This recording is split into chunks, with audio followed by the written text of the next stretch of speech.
Hello and welcome back to An Old Man Watches, where today I'm going to be talking about the 1993 Hong Kong fantasy adventure film The Heroic Trio.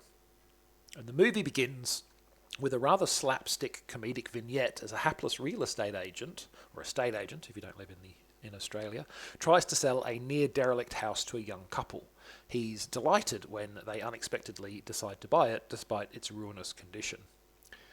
Now, the male half of this couple is Police Inspector Lau, who is currently working in a task force investigating the department's most important case, the abduction of 18 newborn baby boys. These crimes have all occurred in the space of only 3 months, and there are no clues whatsoever as to the culprit. They're about to get a fairly big clue, however, when, in the middle of a task force meeting, a message suddenly drops into the police chief's lap. "Your son is next." As the police officers react with shock and confusion, the meeting room door opens and shuts, seemingly by itself. No wonder they've had no clues so far. The thief has the power of invisibility.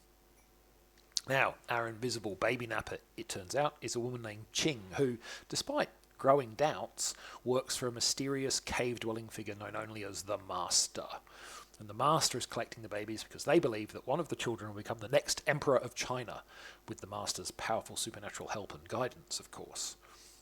Now, the police aren't equipped to deal with an invisible opponent, especially one with the kind of martial arts skills that Ching possesses, so it's a good job they're about to get help from two other powerful women warriors. The first is Wonder Woman, a masked vigilante who is secretly Inspector Lau's own wife, Tung.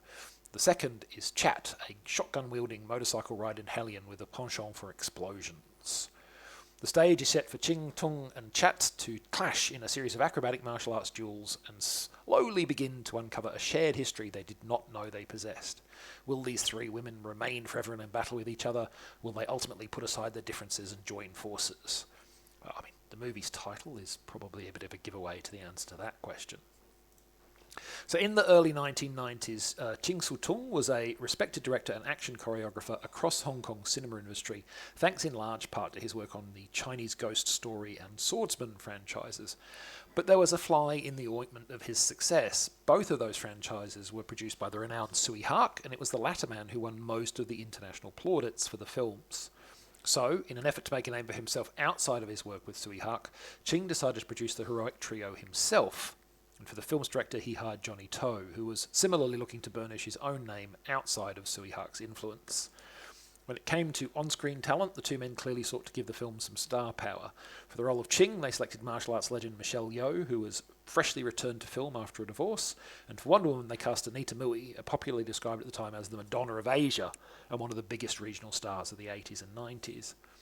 But it was in the role of the feisty Chat that the two men struck real gold. They cast acclaimed comedic and dramatic actress Maggie Cheung in her first action role, and she's great fun as the bombastic but psychologically wounded Chat. The Heroic Trio was successful enough to spawn a sequel later that same year, and for it to be included in a Maggie Cheung career retrospective some 30 years after its release, which is how I saw it. I had a good time with this movie, so let's talk about some of its more notable features. And the first thing to note is that if you're in the mood for a thoughtful, cerebral experience, this is not that movie. The Heroic Trio is an unabashedly gonzo film that runs almost entirely on the rule of cool.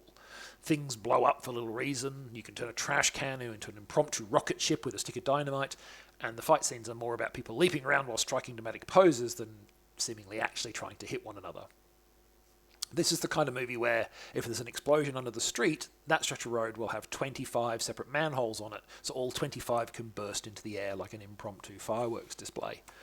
Now, to be absolutely clear, I'm not just talking about the movie being full of spectacle and cool action. It is full of those things, but so is Crouching Tiger, Hidden Dragon. In fact, I'd say the latter film is significantly more visually impressive with stronger and more opulent action choreography. But Crouching Tiger is also quite a somber film with a grounded storyline, even if it is punctuated by superheroic fisticuffs. There is definitely nothing resembling a grounded storyline in this movie. It's intentionally over the top without any interest in nuance, and at a brisk 90 minutes of non-stop action and melodrama, I think that's perfectly fine. I had a good time with it. But just because the movie is deliberately gonzo and utterly disinterested in nuance, don't expect it to be all sunshine and rainbows. It's quite possible for a film to be over the top while still including darker elements, and that is the case here. There are a number of plot elements in this movie that I doubt you'd see in an American action film. I won't go into details as it would get spoilery, but suffice it to say that children and animals are not safe here. Now, this doesn't mean that the film is grim and heartless. It's still generally an upbeat action movie. But while it sensibly doesn't wallow in the bad guys being awful, it certainly doesn't shy away from the fact that they are, or the fact that their awfulness sometimes forces difficult decisions on our heroes. Or, for that matter, from the fact that our heroes are carrying around a bunch of trauma and they don't all have the best techniques for coping with that. There's nothing super gross or uncomfortable here, nothing that would make you want to turn the movie off, I think, but it might surprise you with how dark some of its moments can be. Personally, I think the willingness to do those moments made for a good contrast with the more tongue-in-cheek overall tone. And the final thing I noticed while watching the movie was that it felt very likely that someone on the production had really enjoyed James Cameron's original 2 Terminator movies. While there's nothing anywhere near as sophisticated as the T-1000 in this film's effects suite, there is a scene that's highly reminiscent of Terminator 2's The Bad Guy Walks Out of a Wall of Flame visual motif, and there are certainly some Terminator-esque elements to the visual design of the effect that they actually do produce.